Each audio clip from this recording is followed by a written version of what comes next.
그래서 제가 눈 감고 듣다가 쳐다봤습니다. 보면 안 되는데. 자, 할렐루야. 예, 예. 늘 주 안에서 복된 하루하루가 되시기를 바랍니다. 그리고 2026년도 주님의 은혜가 충만한 한 해가 되기를 간절히 바랍니다.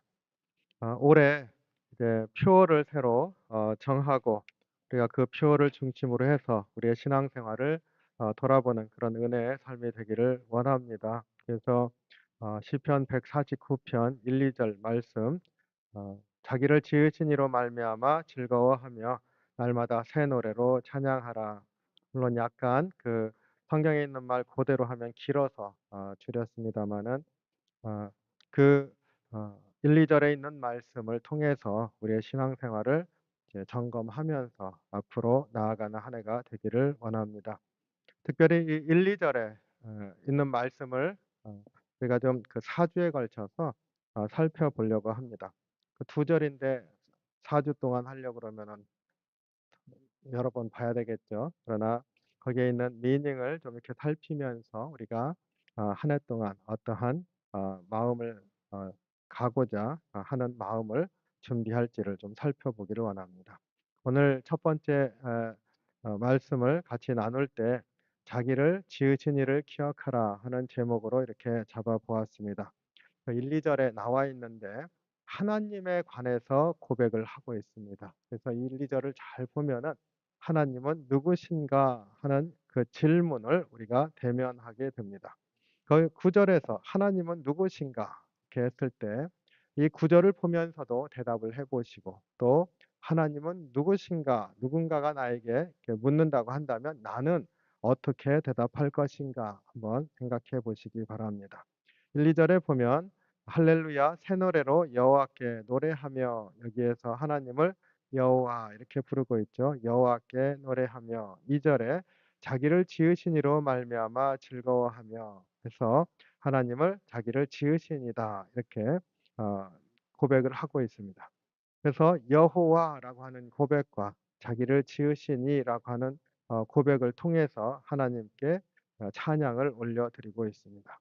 그래서 이 고백이 전해주고 있는 그 하나님에 대해서 우리가 좀 그 깊이 묵상을 하고 또 마음에 새기기를 원합니다.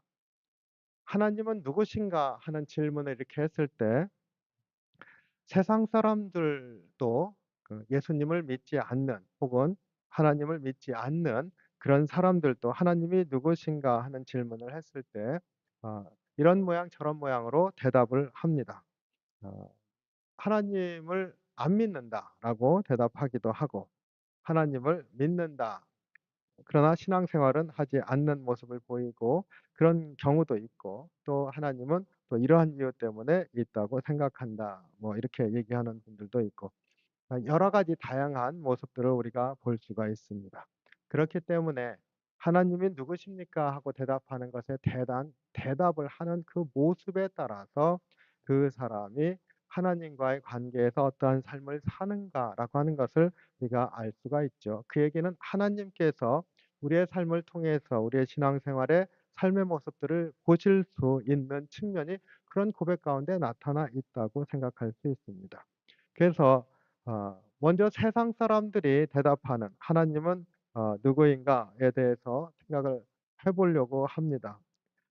그 우리가 고백하는 그러한 고백과 같은 면도 있고 다른 면도 있다. 그러나 그 다른 면이 큰 구별점이다라고 하는 것을 우리가 좀 마음에 새기기를 원하기 때문입니다.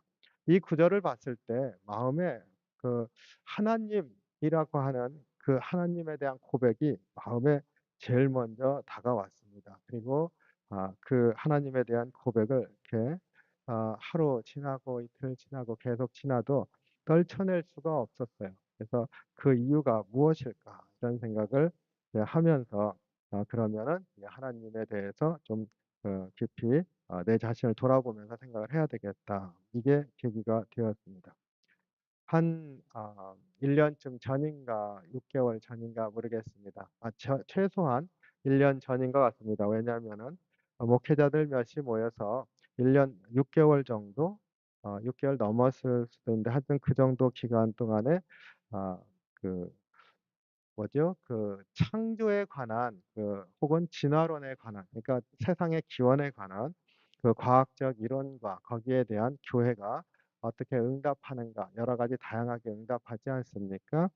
그것들을 이제 같이 책을 읽으면서 토론하고 했었던 적이 있습니다.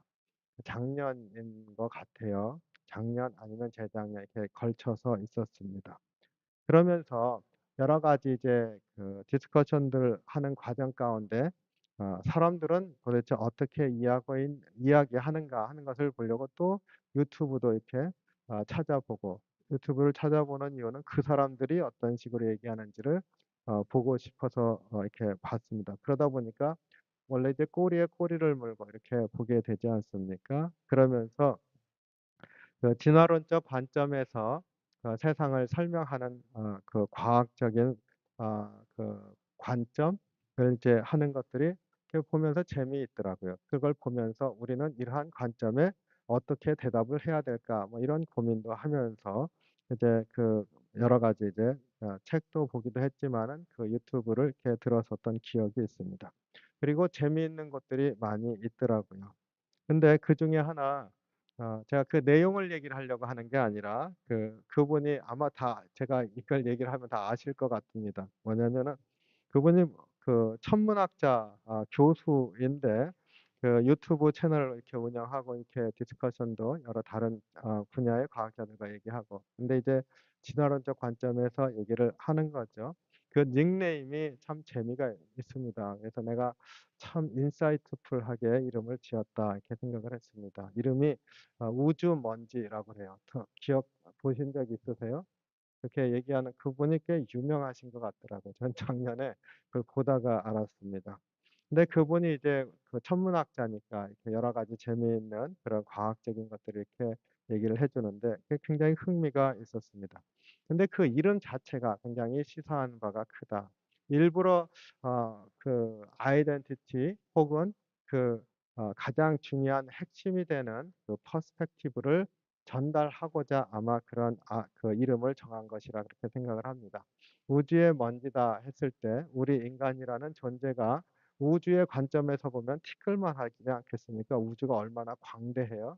근데 티끌만 할 테니까 그런 의미에서 우주의 먼지다 이렇게 했을 것 같고 또 하나는 우주와 사람은 진화론적 관점에서는 동일하게 탄생한 거잖아요. 진화의 과정 가운데 나타난 거니까 동일한 거지 않습니까? 그러니까 사람이라고 해서 우주와 구별되고 특별한 게 아니라 똑같은 것인데 가장 작은 존재다라는 의미도 담겨 있는 것 같아요. 그래서 굉장히 인사이트풀하게 이름을 졌구나 그런 생각을 했습니다. 그분이 이제 신앙을 갖고 있는지 없는지 그거는 잘 모르겠습니다. 그냥 신앙이 없다라고 말씀을 하니까 그렇게 이해를 하고 있습니다. 근데 어쨌든 거기에서 얘기하는 많은 얘기들을 제가 재미있게 이렇게 봤었던 기억이 있습니다.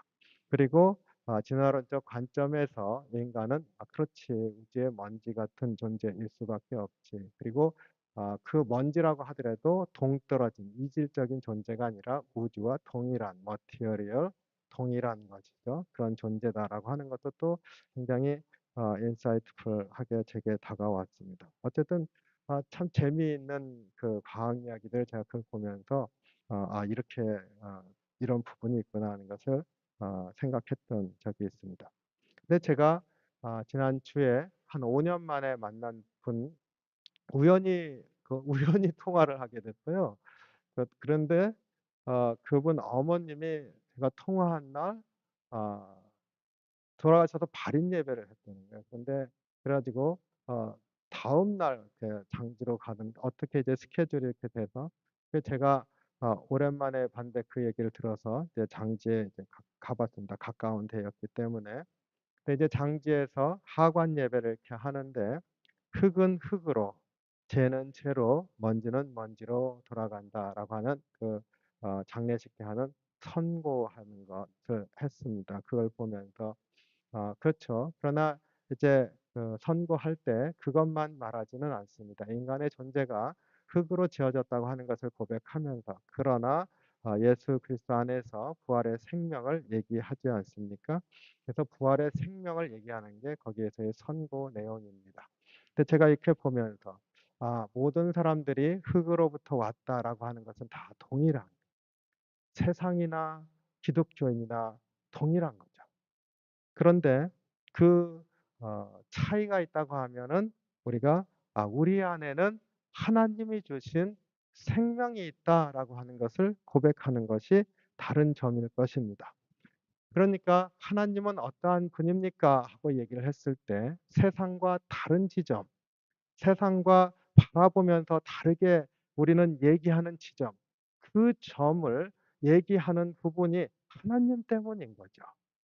그래서 생명이라고 하는 것, 영원한 삶이 있다고 하는 것, 그것이 하나님과 연관되어져서 우리는 고백을 하게 됩니다. 그런데 그 과학 얘기를 하면서 얘기하는 분들 중에서 크리스찬들도 있는 것을 제가 봤는데 일부 찾아봤어요. 그런데 그분이 하는 얘기는 그렇다고 한다면 온 우주가 그렇게 진화론적으로 이렇게 발전해서 오늘날처럼 여전히 팽창하고 있다고 하더라도 맨 처음에 있었던 그 존재, 뭐 아무리 작은 그 파티클일지라도 그것이 그 분자죠. 하여튼 뭔가 있었을 거 아니에요. 그게 이제 explode 됐다고 하더라도 그거 자체가 아 있다고 하는 사실의 원인이 되는 것. 그것을 어떻게 말할 것인지 라는 것을 이제 얘기를 하죠. 그러면서 하나님은 그 모든 것의 원인이 되신 분이시다. 그래서 우주의 기원이다. 이런 식으로 이제 설명을 했습니다. 근데 그것은 굉장히 그 교회사에 있어서도 굉장히 옛날부터 있었던 그 그 정확하게 오늘날의 철학적 사고에서 논증이라고 말할 수 있는지는 모르겠습니다마는 신학적 차원에서는 그때 당시에 존재론적인 논증이다. 이런 식으로 얘기하는 논증 방법 중에 하나입니다. 그래서 안셀름이라고 중세에 있었던 그 신학자이기도 한데 그 사람이 비슷한 논증을 했었어요. 하나님은 어떠한 분이시냐면은 그 가장 great 가장 위대한 존재다 이렇게 얘기를 하는데 더 큰 것, 더 위대한 것, 더 위대한 것, 더 위대한 것 이렇게 가다 보면 궁극적인 위대함이 있을 거 아니에요. 무엇인가 그 크신 분이 하나님이시다. 만약에 그거를 넘어가는 존재하지 않는 것은 어차피 위대한 게 아니니까. 존재하지 않는 건 없는 거니까요. 그분이 위대하다. 그러니까 그 큰 것, 큰 것, 큰 것 하다 보면은 그 ultimately 궁극적으로 큰 분, 위대하신 분 있지 않겠느냐. 그분이 하나님이시다. 우리가 그것을 생각할 수 있지 않겠느냐라는 게 이제 존재론적 논증의 어떻게 간단하게 설명한 그런 겁니다. 그러니까 그 있는 거죠. 그런 식으로 설명을 해 왔었던 거.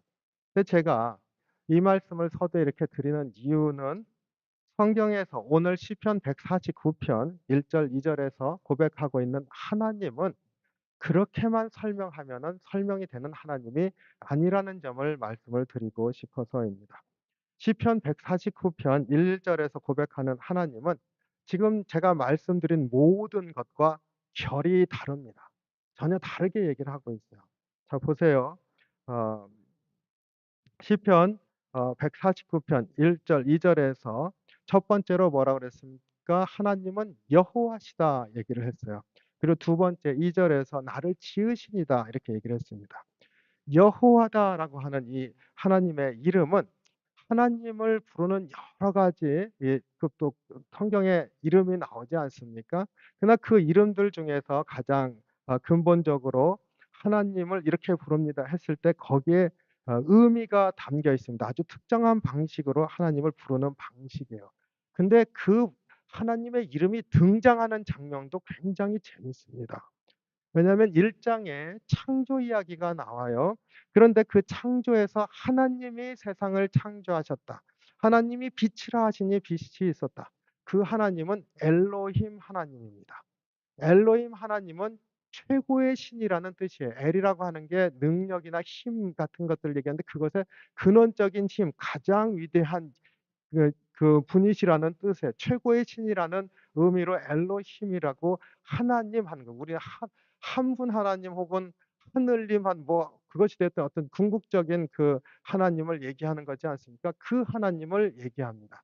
그 하나님이 세상을 창조했는데 세상이 흑암과 혼돈 가운데 있던 것을 세상을 창조하시는데 그것도 빛이 있으라 이렇게 말씀하시면 그대로 되어졌다라고 굉장히 어찌 보면 포에틱하고 조직적으로 이렇게 세상의 창조를 보여주고 있습니다. 그러니까 여기에서 우리가 하나님 하면 하나님은 세상을 창조하신 분. 이 부분은 앞에서 과학자가 얘기했던 것과 비슷합니다. 그렇죠. 세상은 바로 그렇게 창조되어졌다고 하는 것을 얘기를 하고 있으니까 근원이 되시는 하나님, 그리고 그분은 최고의 존재이신 하나님 이렇게 얘기를 하고 있습니다. 근데 2 장에 그 창조의 세계를 들여다보면서 똑같은 창조의 얘기를 다시 얘기를 합니다. 근데 이거는 가까이 클로즈업해서 들어가서 얘기를 하는데 그 하나님이 어떻게 창조해요? 하나님이 흙으로 사람을 빚으시고 생기를 그 코에 불어넣으셔서 하나님과 우리의 형상, 그 사람의 형상이 같은 존재로 만드셨다. 그다음에 세상에 동산을 두시고 거기에 사람을 두게 했는데 나무도 거기에다 두시고 짐승들 예, 한국말이 이상하네. 동물들도 두고 새도 두고 그렇지 않습니까?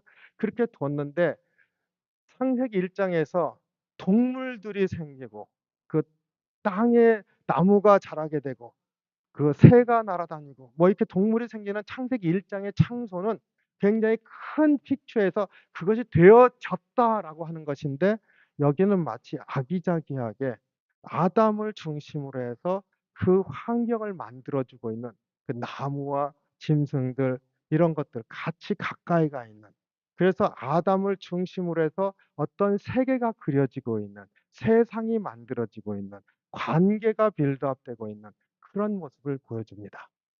그렇게 창조하는 모습을 보여주고 있는 하나님의 이름은 여호와 하나님입니다. 여호와. 여호와는 뭐예요? 우리가 잘 아는 것처럼 하나님의 이름을 차마 거룩한 이름을 부를 수가 없기 때문에 자음으로만 된 것에 발음을 내는 모음은 아도나이, 주님이라고 하는 말에서 나온 것을 붙인 거라고 그랬잖아요. 그래서 야훼가 된 거 아닙니까? 여호와라고 우리는 그렇게 읽고, 그러니까 이 야훼, 여호와, 하나님이라고 하는 이름 가운데서는 내가 감히 부를 수가 없어서, 피조물이 감히 하나님의 이름을 부를 수가 없어서, 그래서 부를 수 없어서 부르는 그 소리 나는 거는 다 빼버리고 그냥 하나님을 표시할 수 있는 자음은 놔두고 주님이라고 불렀다는 겁니다. 거기엔 누가 있습니까? 내가. 내가 그 궁극적인 존재이신 엘로힘이라고 했었던 그 하나님을 내가 어떻게 부르느냐 해 가지고 부를 수 없는 그분을 부르기 위해서 누가 불러요? 내가, 하나님 백성들이 하나님을 부르고자 해서 주님 하고 불렀다는 겁니다. 그 주님, 1 절에서 여호와, 여호와 하나님을 찬양하라 그랬습니다. 그러니까 이 1 절에서 얘기하고 있는 여호와 하나님은 과학자들이 얘기하고 있는 그런 하나님이 아닌 거죠. 그 하나님과 나의 관계가 포함되어 있는 하나님입니다. 나와 그 하나님이 어떤 사이인지를 고백하고 있는 하나님입니다. 2 절은 한 걸음 더 나가죠. 구체적으로 얘기를 하고 있습니다. 나를 지으신 이로 말미암아 즐거워하며, 나를 지으신 이로. 1 장에서 창조주 하나님을 얘기를 했어요. 근데 세상 만물을 창조하신 분, 그분이신데 그분이 나를 지었다는 겁니다.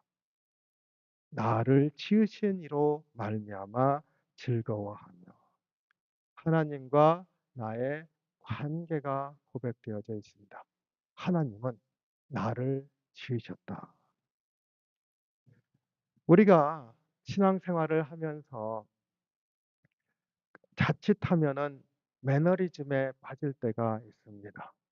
왜냐하면 우리 사는 삶이 굉장히 비슷하고 반복적이기 때문에 그런 경우 많이 있지 않습니까? 그럴 때마다 다시 한번 우리가 '깨어나야 되겠다.' 이런 고백을 하잖아요.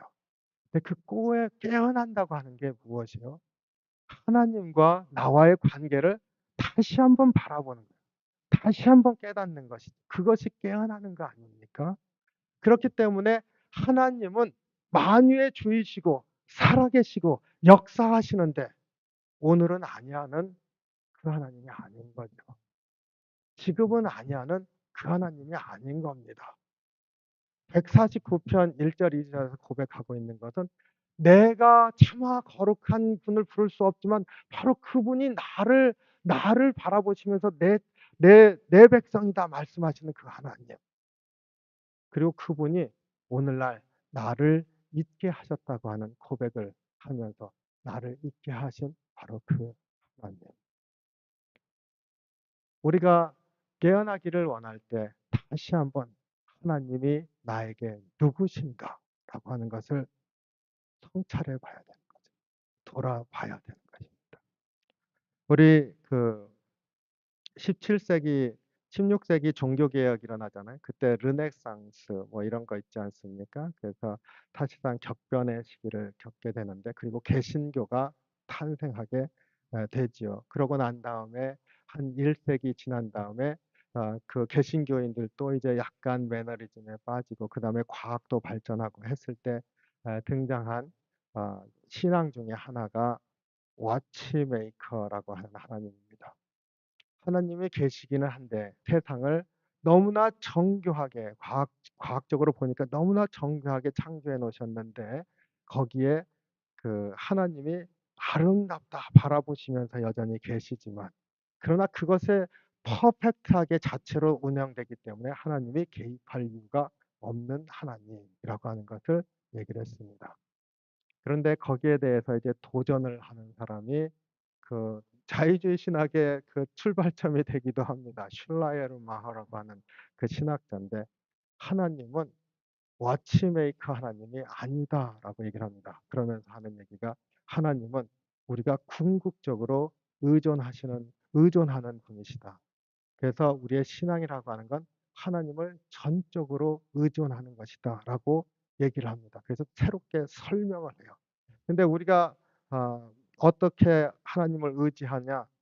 우리가 이 예배당에서 예배를 드리는데 이 예배당이 무너질 것 같으면 다 도망가겠죠. 그런데 가만히 있는 것과 마찬가지로 우리는 그렇게 하나님을 의지하면서 산다 이렇게 얘기를 합니다. 무엇을 포인트아웃 하는 거예요? 관계를 포인트아웃하고 있습니다. 하나님은 나와 관계가 있는 분이다. 우리가 이것을 놓치게 되면은 신앙생활을 할 때 굉장히 힘들어집니다.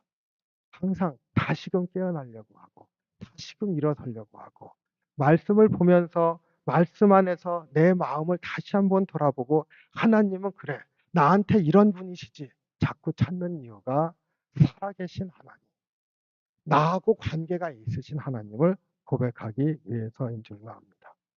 제가 책을 읽다가 마리아 앤더슨이라고 하는 유명한 성악가가 있다고 하는 것을 보았습니다. 아세요? 전 이번에 처음 알았습니다.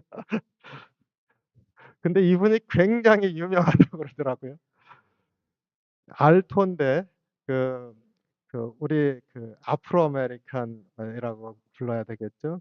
우리 흑인 성악가인데 아마 메트로폴리탄이에요. 어, 문을 새로운 문을 연 분이라고 이렇게 얘기가 되어 있더라고요. 근데 그 스토리 때문에 제가 그 읽게 되기도 했지만은 거기에 참 귀한 말씀이 있더라고요. 이 앤더슨이라고 하는 사람이 고등학생 때 필라델피아에서 학교를 다녔는데 그때부터 노래를 굉장히 잘했다고 하네요. 근데 이제 교회에서 기프트가 있으니까 도와줘야 되겠다. 그래가지고 펀드레이징처럼 이렇게 했는데 당시 139불 후원금으로 이렇게 줘가지고 레슨도 받게 하고 이렇게 했답니다. 그러니까 이제 그런 모든 사실은 돌봄과 서포트를 받은 거죠. 그러면서 이제 드디어 뉴욕에서 독창회를 이제 가졌다고 해요. 그런데 그 얘기 이렇게 보니까 그 첫 번째 독창회에 많은 크리틱이죠. 굉장히 혹평을 했다고 합니다. 그러니까 이 마리아 앤더슨 이분이 굉장히 실망을 한 거죠. 그동안 노력도 있고 그다음에 많은 사람들이 어떻게 후원했는지를 잘 알고 있기 때문에 굉장히 낙담을 했답니다. 그런데 그 어머니가 옆에서 그 낙담하는 그 딸을 보면서 이렇게 얘기를 했대요. "은혜가 위대함보다 먼저 와야 한단다." 근데 영어가 더 실감이 있습니다.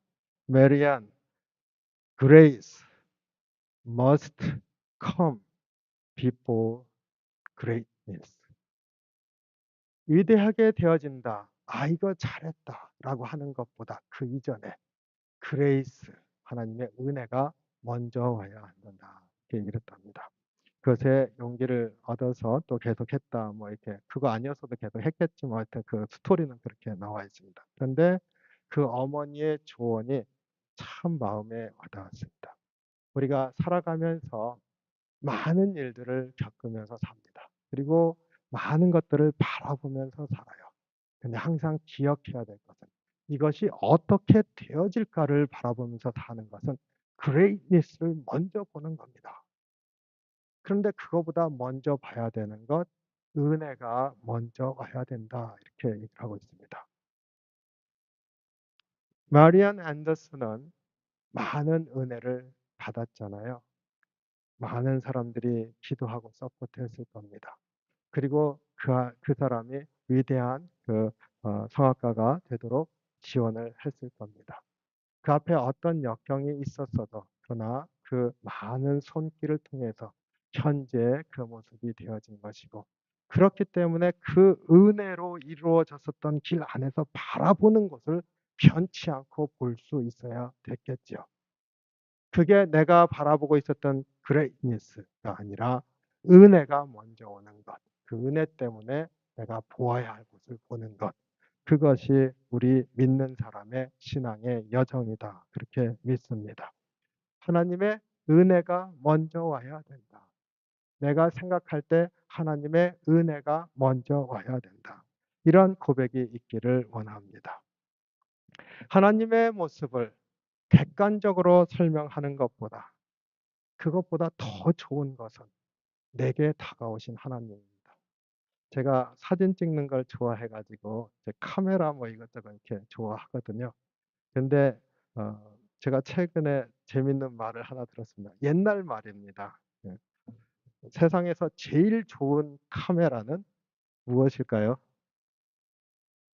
라이카요. 그 라이카 얘기를 하면서 그분을 얘기를 하더라고요. 세상에서 제일 좋은 카메라는 그분이 라이카가 답이었으면 그렇게 묻지는 않았겠죠. 그걸 들고서 얘기를 했습니다. 그래서 사람들이 그래서 좋은 카메라를 찾는다고 이렇게 해요. 그래서 라이카도 사려고 그러고 그러는데 그런 아마추어들한테 프로 사진 작가가 이제 권면해 준 겁니다. 그 사진 카메라 정말 좋은데 세상에서 진짜 좋은 카메라가 뭔지 아십니까? 뭐라고 대답을 하냐면 "지금 내 손에 있는 카메라다. 내게 가장 가까이 있는 카메라다." 그러더라고요. 왜냐하면 카메라는 사진을 찍기 위한 건데 사진기가 너무 좋고 크고 무거우면 가다가 찍어야 될 때 못 찍는데요. 그래서 "내 곁에 가까이 있는 그 카메라가 제일 좋은 카메라다." 그러더라고요. 무슨 말씀을 드리고 싶은 거냐면 시편 149편 1절 2 절에 나와 있는 하나님에 대한 고백은 나의 하나님입니다. 창조주 하나님을 노래하고 있는데 그 창조주 하나님이 나의 하나님이라는 겁니다. 우리가 새해를 살아가기를 원할 때 하나님이 나의 하나님입니다. 하나님은 살아계시는데 그 하나님은 나의 하나님입니다. 이 고백을 가지고 한 해를 살길 원합니다. 우리가 한 해를 살면서 평가를 하고 '우리는 이렇게 살았습니다.' 했을 때 가장 중요한 기준이 뭐겠습니까? 내가 하나님은 살아계셔서 하나님은 나를 인도하셔서 내가 이렇게 살았습니다 하는 고백인 줄로 압니다. 하나님은 살아계신 하나님. 살아만 계시는 게 아니라 나의 하나님이시다라고 하는 고백을 하면서 한 해의 여정을 시작했으면 좋겠습니다. 제 자신에게도 늘 그런 걸 물어요. 이런 것 저런 것 많은 생각을 하게 되지 않습니까? 그럴 때마다 이건 아니지, 이건 아니지. 왜냐하면 많은 생각들이 있지만 이건 아니지. 그러면서 기다립니다. 하나님, 도대체 하나님의 뜻은 무엇입니까? 하나님이 나에게 하시고자 하는 것은 무엇입니까? 기다리려고 합니다. 그러면은 그게 하나님이 가르쳐 주시는 거다 내 마음에 들 때 나의 하나님이 내게 말씀하시는 거잖아요. 나의 하나님, 살아계신 나의 하나님. 그 하나님을 잊지 마시기 바랍니다. 2026년도 살아가는데 우리가 무슨 위대한 업적을 남기고자 사는 것 아니잖아요. 기쁨으로 살고 하나님이 주신 생명을 사는 거 아닙니까? 그 생명은 하나님으로부터 온 것임을 잊지 마시고 하나님, 내게 생명 주신 하나님, 나의 하나님, 그분을 보면서 한 해를 기쁨으로 그리고 주님 주시는 그 사랑과 깊이 있는 삶의 의미로 나아가는 저와 여러분이 되시기를 주님의 이름으로 축원합니다. 기도하겠습니다. 사랑이 많으신 주님, 주님의 은혜와 사랑에 감사와 찬양을 드립니다. 우리가 주님을 사랑합니다.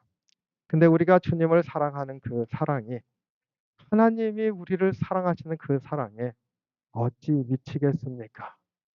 그런데 주님, 우리가 그 크신 하나님의 사랑을 잊을 때가 너무나 많이 있습니다. 저희를 일깨우시고 깨어나게 하시고 하나님이 우리를 사랑하신다는 사실 하나가 우리의 기쁨이 될 수 있도록 인도해 주시옵소서.